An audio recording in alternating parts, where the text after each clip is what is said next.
አለኝ ዛሬ የምትለዋ ቃል ሌላ ጊዜም አብረን እንደምንወጣ ተስፋ ሰጠችኝ። ከዚያ ቀን በኋላ አባቱን እያስፈቀድን አንዳንድ ጊዜም ዝም ብለን እየወጣን መዝናናቱን ተያያዝነው። ሲለንም እያመሸን መግባት ጀምረናል። በቃ የማንሄድበት ቦታ የለም። ከማጋር ስሆን ሁሉን ነገር እረሳዋለሁ። ሕይወቴ በደስታ ተሞላች። ቅልጥ ያለ ፍቅር ይዞኛል። ቀንም ሌሊትም የማስበው ስለ ማክ ብቻ ሆኗል። ማክም ፍቅር ሳይዘው አይቀርም። እንዲህ ብለን ነበር ያለፈውን ክፍል ያቆምነው። ቀጣዩን ክፍል ደግሞ እንዲህ አሰናድተነዋል። የዩቲዩብ ቻናላችንን ላይክ፣ ኮሜንት፣ ሼር እንዲሁም ሰብስክራይብ በማድረግ የኢትዮጵያን ኦንላይን ቤተሰብ ይሁኑ። የምገዛቸውንም ሆነ የምለብሳቸውን ልብሶች የሚመርጥልኝ የፀጉር ስታይሌንም የሚመርጥልኝ እሱ ሆኗል።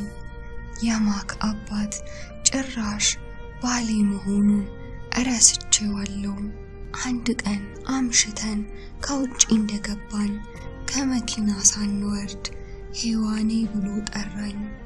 ወይዬ ማክ አልኩትኝ በፍቅር እያየሁት። ነይማ የሆነ ነገር ፀጉርሽ ላይ አለ አለኝ ወደ እኔ እየተጠጋ። ልክ ወደሱ ስቀርብ ድንገት ሳመኝ። በደስታ ልሞት ምንም አልቀረኝም። ጉንጮቼ ቀሉ። ሲያልበኝ ይታወቀኛል። ክፍሌ ገብቼ በደስታ አልጋዬ ላይ ዘለልኩኝ። ወንድ ሲስመኝ የመጀመሪያዬ ነው። እርሱም ብቻ ሳይሆን እኔ የምወደው ቀን ከሌሊትም የማስበው ማክ እኮ ነው የሳመኝ። በደስታ የምሆነውን አጣሁኝ። ልብሴን ቀይሬ ለመተኛት ብሞክር አልቻልኩም። የማስበው ማክንና የማክን የመጀመሪያ ኪስ ብቻ ነበረ። ድንገት መደወልና ድምፁን መስማት ፈለግኩኝ። ልደውል ስል ዳውዬ የምለው ነገር ግን ግራ ገባኝ። ስልኬን ይዤው ለብዙ ደቂቃዎች ማሰብ ጀመርኩ። በዚያ መሃል ስልኬ ጠራ። ማክ ነበር። ሴኮንድ አላባከንኩም። ማክ አልኩትኝ። ወይ አልተኛሽም እንዴ አለኝ።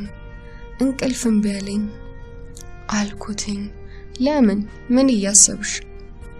አንተን አልኩት።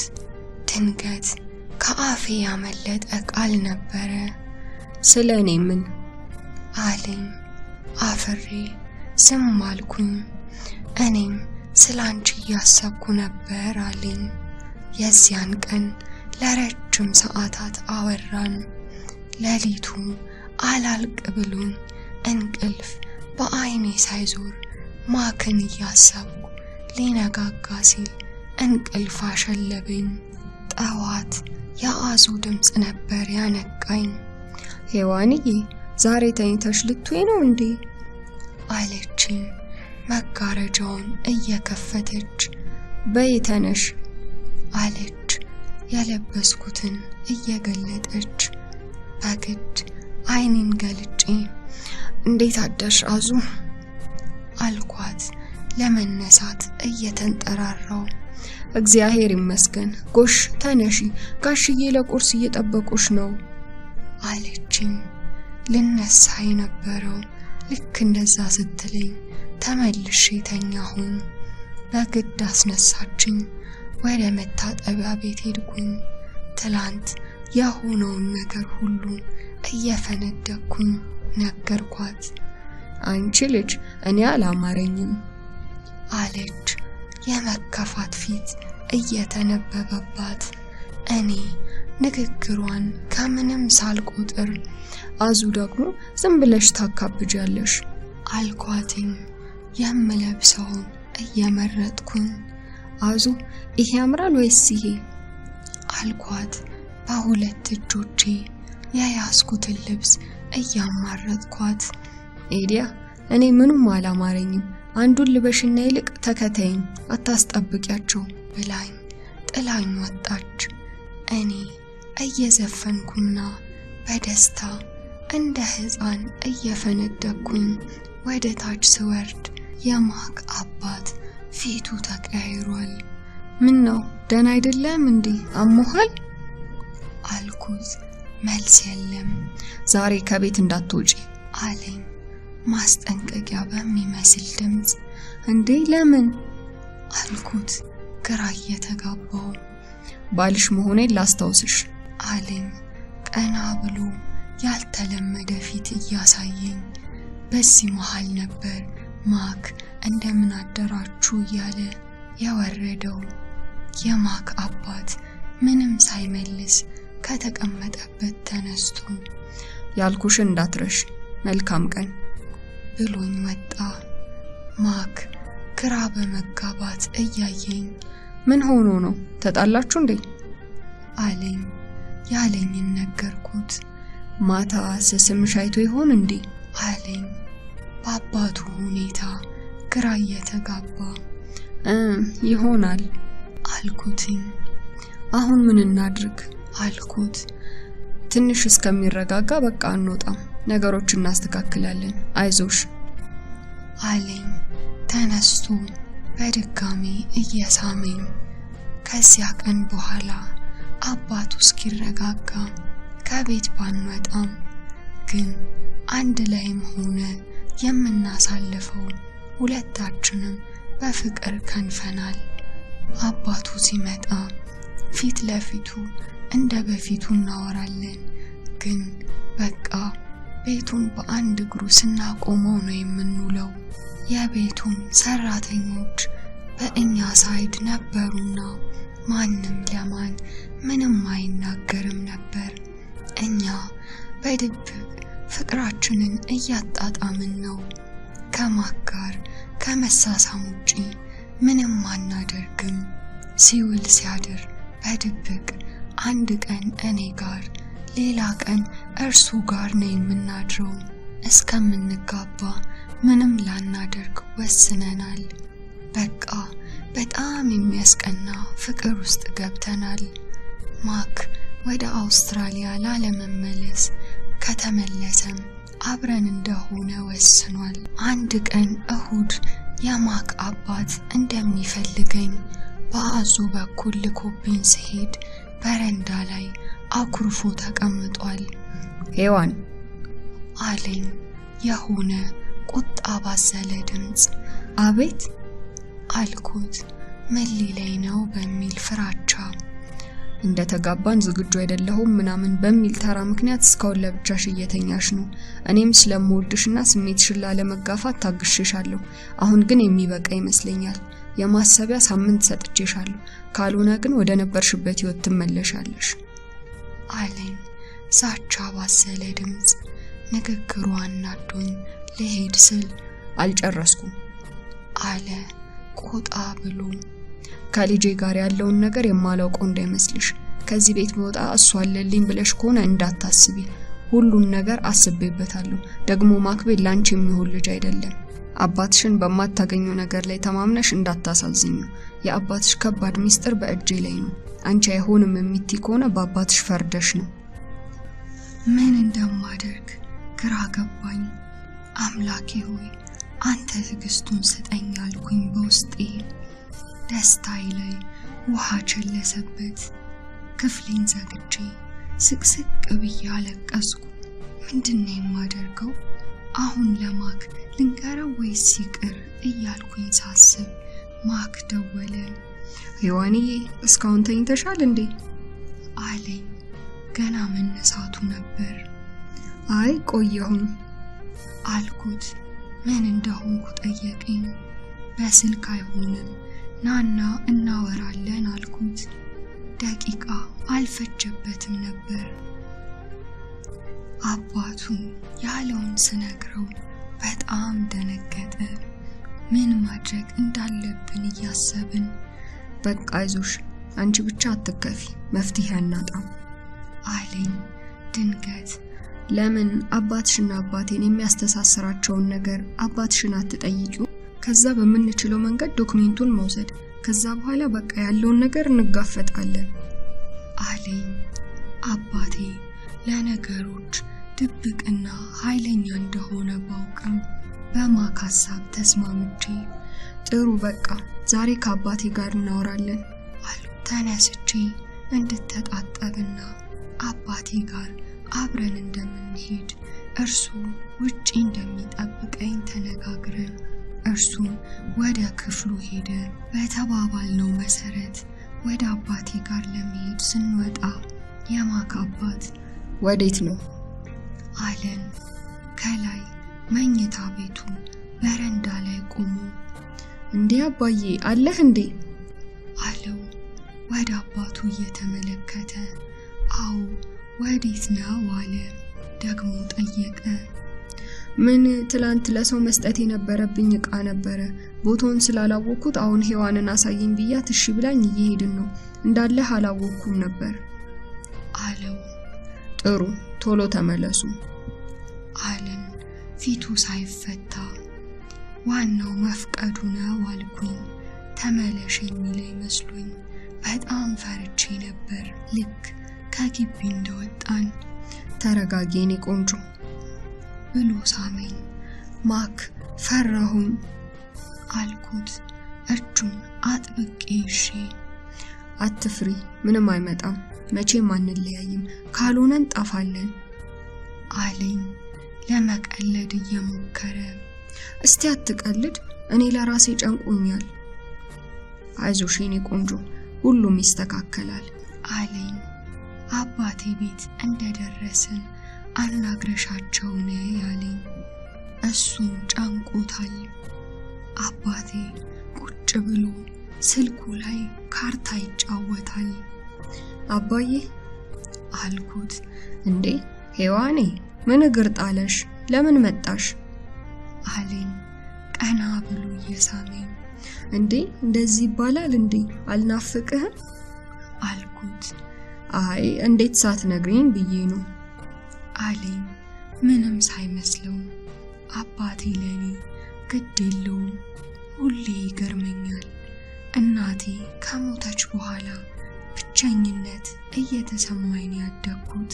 ፈልጌህ ነበር አባ አልኩት። አሁንም ቀና ብሎ ሳያየኝ ምን ነው በሰላም አለኝ። አዎ ምንድነው አቶ ሽፈራው አንተን የሚያስፈራራበት ሚስጥር ምንድነው አልኩት። የሰማውን ማመን አልቻለም። በጣም ደንግጦ ከተቀመጠበት ብድግ አለና አንቺ እንዴት አወቅሽ ሊመታኝ በሚመስል ሁኔታ አፍጥጦ። እንዴ አባ የዚህን ያህል ከባድ ሚስጥር ነው እንዴ ለኔ ለልጅህ የማይነገር አልኩት። ልጅ ያሳጣሽ ዝም በይ ብሎ ጮኸብኝ። ሁኔታው በጣም ነበር የሚያስፈራው። ምንም ሳልተነፍስ ጥጌን ይዤ ቁጭ እንዳልኩኝ ነኝ። አባቴ በንዴት ቤቱን እየዞረው ነው። ድንገት ቆም ብሎ ቆይ አንቺ መሃላችን ሚስጥር እንዳለ በምን አወቅሽ አለኝ። ስሩ እስኪገተር ድረስ እየጮኸ ያው ሽፈራው ነው የነገረኝ አልኩት እየተንቀጠቀጥኩኝ። እኮ እንዴት አለኝ አይኑን እያፈጠጠ። መተኛት አለብን ነው የሚለው አልኩት ቃላቱን ለመጨረስ እየፈራው። የአባቴ ንዴት ይባስ ጨመረ። እና ለምን አተኝም ታዲያ? ያገባሽ የቤቱ ጌጥ ሊያደርግሽ ኖሯል። አንቺን ቤቱ አስቀምጦ የሚቀልብበት ምንም እዳ የለውም። ትሰሚኛለሽ? ምንም ጊዜ ሳታባክኝ አሁኑኑ ሄደሽ ይቅርታ ጠይቀሽ የሚልሽን ካለ ምንም ድርድር ፈጽሚ አለኝ ቁርጥ ባለ ድምጽ። ጌታዬ ሆይ መፍትሄ ፍለጋ መጥቼ ጭራሽ አጣብቂኝ ውስጥ ልግባ አልኩኝ ለራሴ። አሁን ማግሮምረሙን ትተሽ ዳይ ወደ ባልሽ፣ ደግሞ ከኔ ጋር እንዳወራንም ሆነ እንደመጣሽ እንዳትነግሪው አለኝ። ቦርሳዬን አንስቼ ሳልሰናበተው እንኳን እየሮጥኩኝ ወጣሁኝ። ማክ በሩቅ ሁኔታዬን አይቶ ከመኪናው እየወረደ ምን ነው ፍቅር ምን ሆንሽ? ተረጋጊ እንጂ ታውቆሻል እንዴት እንደሆንሽ ብሎ አቀፈኝ። ማክ እባክህ አርቀው ውሰደኝ አልኩት። ምን እንደሚል ግራ ገብቶት ካስገባኝ በኋላ ወዴት እንደምንሄድ እንኳን ሳያውቅ ነዳው። መንገድ ከጀመርን በኋላ ነበር ወዴት ልንዳው ብሎ የጠየቀኝ። ደስ ወዳለህ ግን በቃ ጸጥ ያለ ቦታ አልኩትኝ። በሚያስገርም ፍጥነት ከከተማ የሚያስወጣው መንገድ ያዘ። እኔ ዝም እንዳልኩኝ ነኝ። ማክ አልፎ አልፎ ምን እንደሆንኩኝ እየጠየቀኝ ነው። ማልቀስና ዝም ብቻ ሆነ። ጭር ያለ ቦታ ላይ ስንደርስ አቁመ። ምንድነው የኔ ቆንጆ? በጭንቀት ልትገይኝ እኮ ነው አለኝ። ማክ ሁሉም ነገር ተስፋ የለውም አልኩት እያለቀስኩ። በጭንቀት እያየኝ የሆንኩትን ጠየቀኝ። አባቴ ያለውን ስነግረው ለደቂቃዎች ዝም ብሎ በአባቢና በአባትሽ መካከል ያለው ሚስጥር ከባድ ነው ማለት ነው አለኝ። አዎ በትክክል አልኩት። ስለዚህ አባትሽ ለሱ ሚስጥር ብሎ ለሚስጥሩ ከሸጠሽ አንቺ ለምን ተባባሪው ትሆኛለሽ? ከኔ ጋር ነሽ? በሐሳቤ ትስማማለሽ? አለኝ በቆራጥነት። የአባቴ የጭካኔ ፈተና ሁኔታው ታወሰኝ። አዎ ማክ ካንተ ጋር ነኝ አልኩት። እንግዲያውስ ነይ ብሎ መኪናውን አዞሩ ተመለሰ። ማክ ምን ልታደርግ ነው አልኩት። አባቴን ላናግረው ነው። እንደምንዋደድ ነግሬው ያመጣውን ያምጣ፣ ካስፈለገውም ቤት ለቀን እንወጣለን አለኝ። ማክና አባቱ በእኔ ምክንያት እንዲጣሉ አልፈልግም። ማክን በስንት ልመና አባቱ የሰጠኝ ገደብ ስላለ እስከዚያ ድረስ ተረጋግተን መፍትሄ እንፈልጋለን ብዬ አሳምኜ ሐሳቡን አስቀየርኩት። ወደ ቤት ስንመጣ የማክ አባት ቤት አልነበረም። እንደምንም ወደ በፊት ደስታችን ለመመለስ ሞከርን። ምሳ እየተሳሳቅን በፍቅር በላን። ትንሽም ቢሆን ካለንበት ሙድ ወጣን። ማክ ሻወር እስከሚጨርስ የአባቴን ንግግር ማሰብ ጀመርኩኝ። ምንድነው የአባቴ ከባድ ሚስጥር? ለምንስ እንደዚያ ደነገጠ? እኔ ልጁ ሚስጥሩን ማወቅ ቢረዳው እንጂ ምንድነው ጉዳቱ እያልኩኝ ይህንን እያብሰለሰልኩ ማክ በሩን ከፍቶ ወጣ። ማክዬ ይሄን ደረት እንዴት እንደምወደው እኮ አልኩት ከንፈሩን እየሳምኩት። አስቀናሽ እኔንስ አለ እየቀለደ። አይ አንተን እንኳን አይመስለኝም አልኩት። በዚህ እየተቃለድን ቤቱን ስንዞረው አዙ ድንገት በሩን በርግዳ ገባች። ጋሽዬ መጡላችሁ አለችን። ማክን እኔም ወደ ክፍላችን እየሮጥን ይሄ ቃቃ ጨዋታ መቼ እንደሚያልቅ ጨነቀኝ። የአባቴ የክፋት ፊትና የሽፈራውን ዛቻ ሳስበው እንባዬ ሳይታወቀኝ ሲወርድ ተሰማኝ። አባቴ ለእኔ ግድ የለውም፣ ቢሆንም ግን አባቴ ነውና እወደዋለሁ። በዚህ አጭር ጊዜ ውስጥ የአባቴንም ሆነ የኔ ህልውና ልታደግ የምችልበት መፍትሄ እንዴት እንደማገኝ ማሰብ እንዳለብኝ ወሰንኩኝ። የአባቴ ለኔ ያለውን ጥላቻና ግዴለሽነቱን ምንነቱን በማላውቀው ሚስጥር ምክንያት እንዲጎዳው መፍቀድ እንደሌለብኝ ወሰንኩ። የአባቴ ሚስጥር ምንም ሆነ ምን አሳልፌ ልሰጠው አልፈቅድም። ምንም ቢሆን አባቴ ነዋ። ግን በዚህ በአንድ ሳምንት ውስጥ ምን አይነት ተአምር መፍጠርና ከዚህ ችግር ማምለጥ ይቻላል? ግራ ተጋብቻለሁ። ይህንን እያሰብኩ ሌሊቱን ያለ እንቅልፍ አሳለፍኩኝ። ማክም እኔም በጭንቀት የማይገፋ ሌሊት አሳለፍን። በማግስቱ ጠዋት ሁላችንም ለቁርስ ተሰብስበናል። ድንገት የማክ አባት የተከለከለ ክፍል 3 ይቀጥላል።